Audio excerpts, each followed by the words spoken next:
And first of all, I would like to thank UNESCO to give us this opportunity to share together with almost 300 participants our observation and also our worries about great apes.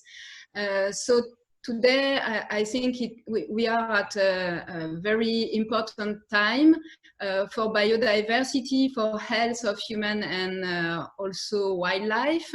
And I'm very pleased to be here to be able to share with you some of our observation on what happened in Uganda on a specific case. So I will focus more specifically on what we have been observing in our project in Sebitoli, north of Kibale National Park, because I think Jane Goodall and Inza really very well introduce the topic, explaining what might be the causes of this very worrying pandemic.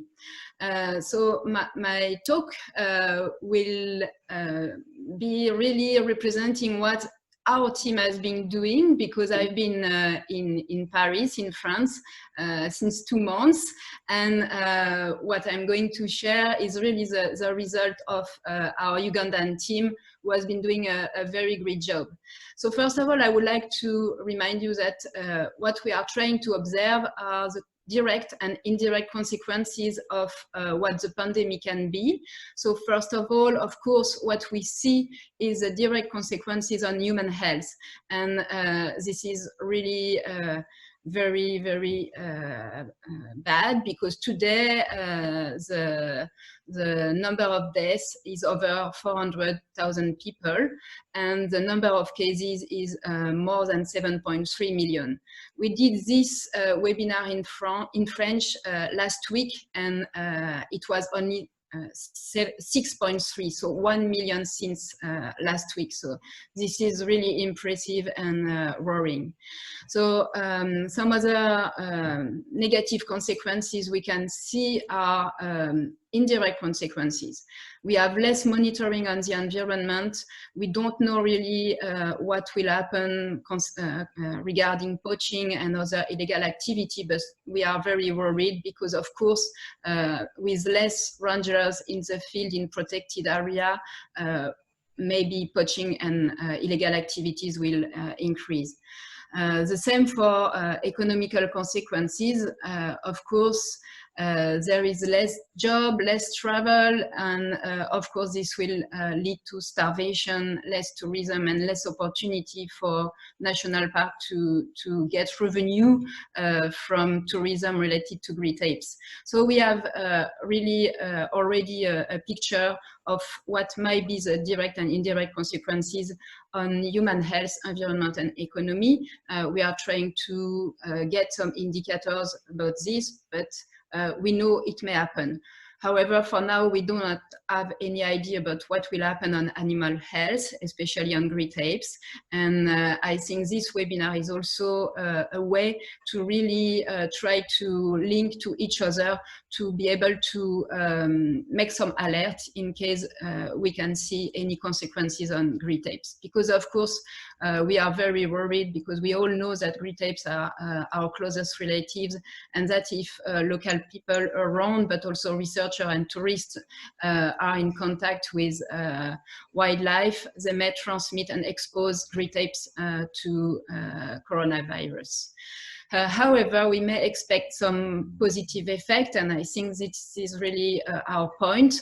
Try to use this crisis as an opportunity to improve our monitoring, improve the prevention, try to harmonize the regulation and policies for tourism, make sure that all the measures that we have been trying to use everywhere in the world will continue to be used in case of tourism with great apes.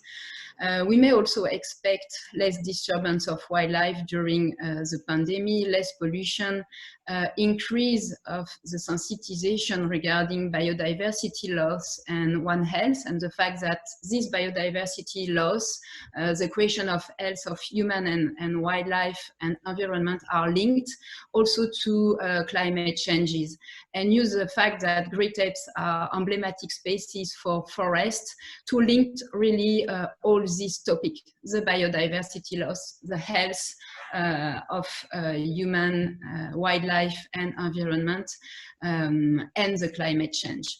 And we may also take this opportunity to develop and strengthen our network and cooperation. And really this initiative from UNESCO is very welcome, because it is an opportunity for this.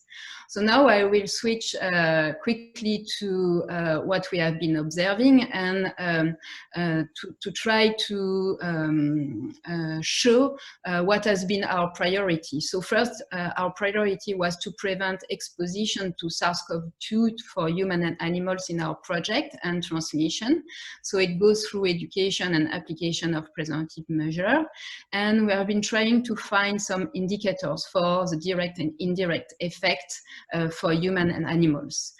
In Uganda, the lockdown started mid-March with suspension of public gatherings and transport, and finally a curfew end of March, and the total lockdown was declared end of March.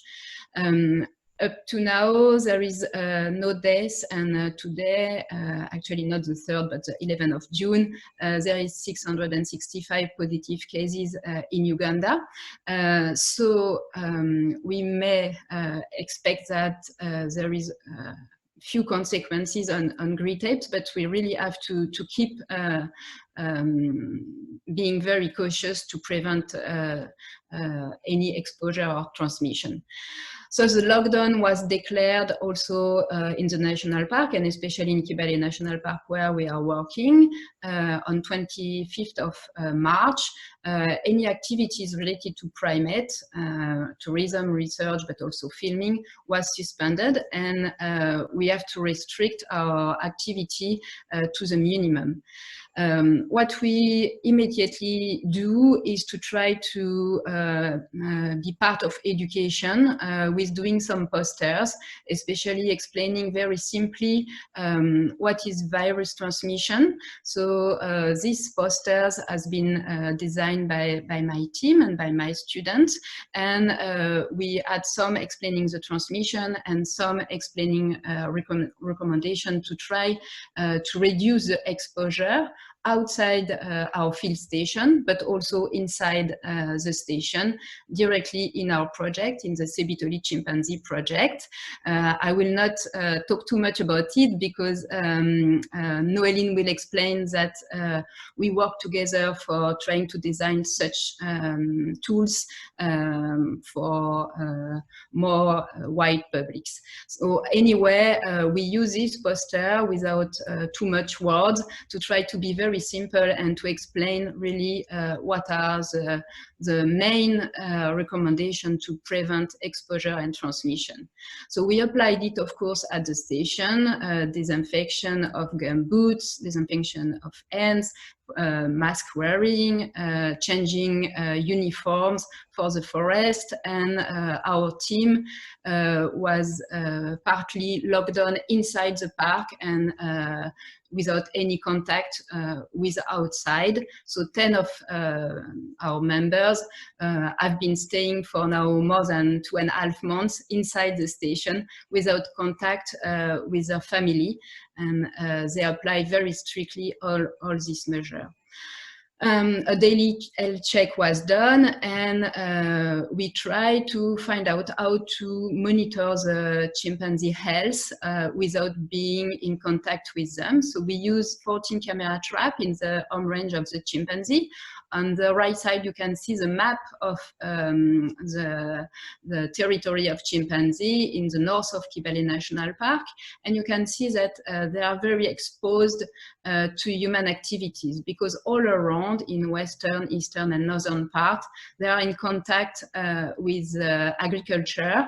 And of course, chimps, even if we try not to have contact with them as researchers or as rangers, chimps come out from the border of the park and get in contact with local people, villagers, farmers, when they are crop feeding outside the park. And actually maize gardens are ready now, and they keep going into the garden and being in touch with human beings.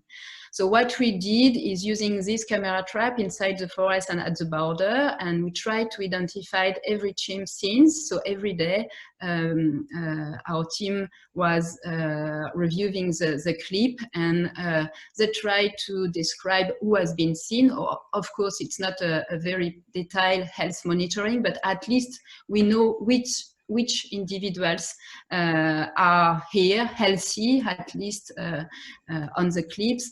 And we know that they were not dead or suffering from any disease for these short minutes.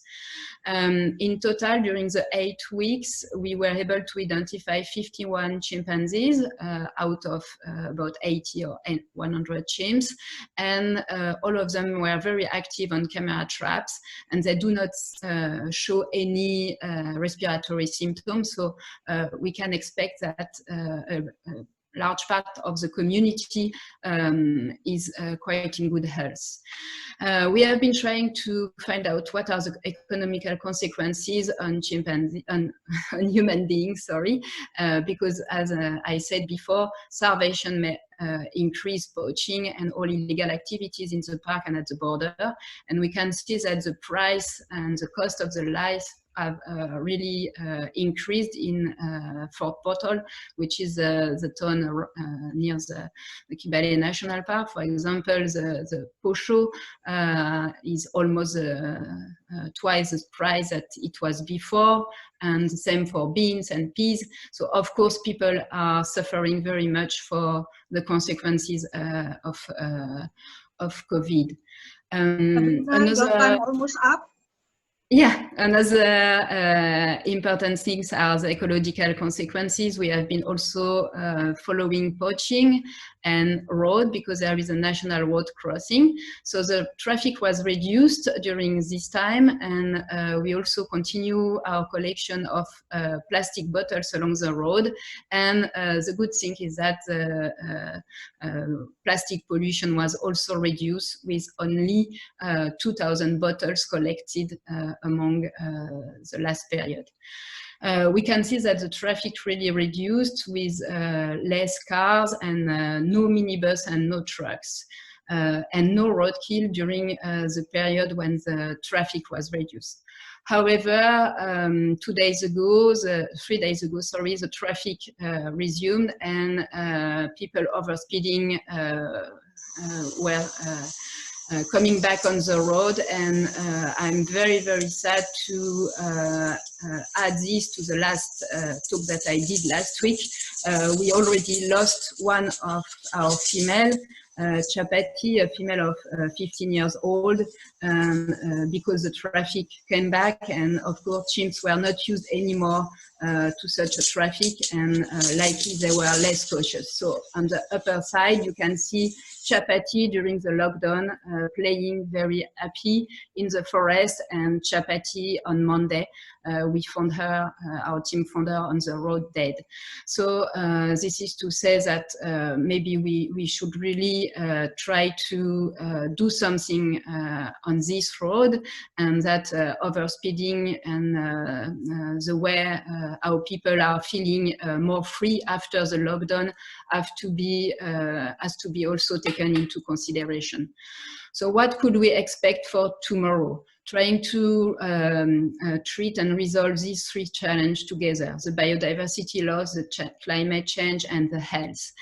Try to reinforce what we are trying to do since a long time, but we are not succeeding: poaching and international trade, and trying to develop ape monitoring with distance. So I talk about camera trap, and Miguel and Noeline also introduce the plans that we have to monitor the chimp and gorilla and orangutan habitats, so the forest, with drone. This might be very helpful to be able to understand what illegal activities are in a wider way than ground patrols.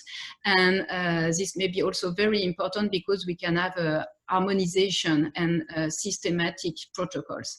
So I'm very pleased that we can try to develop this with the Man and Biosphere Reserve program for UNESCO. And then try to learn that the preventive measures that we have been setting up has to be maintained in the future for tourism, for researcher, and for anybody who is in contact with great apes. So of course the priority has to keep reducing human and animal exposition to pathogens. We try to mitigate the negative effect and to increase the positive consequences. And as I said before, this may be an opportunity to increase our cooperation and communication in protected area, in biosphere reserve, in World Heritage sites, but also trying to link NGO, local NGO, researcher, politics, trying to build networks. And this might be also a way to decrease forest fragmentation, because in Europe, we are the one who consume what logging and deforestation is producing. So we have really to think about having a sustainable use of deforestation. So this is very important to try to generalize this, and not only to keep having this in words, but really do it in practice. And Sabrina, you have to wrap up soon, because you're exceeding 5 minutes already. Also expecting to use the IUCN next Congress, which has been delayed to 2021 in Marseille, to build a Great Apes Alliance based on local NGOs. So this is all, but what I want to emphasize is that we need other sites' experience, other countries' experience to try to collaborate better to reduce risk. And a big thanks to my team, who doesn't look anymore like this, but who is like this now. Thank you.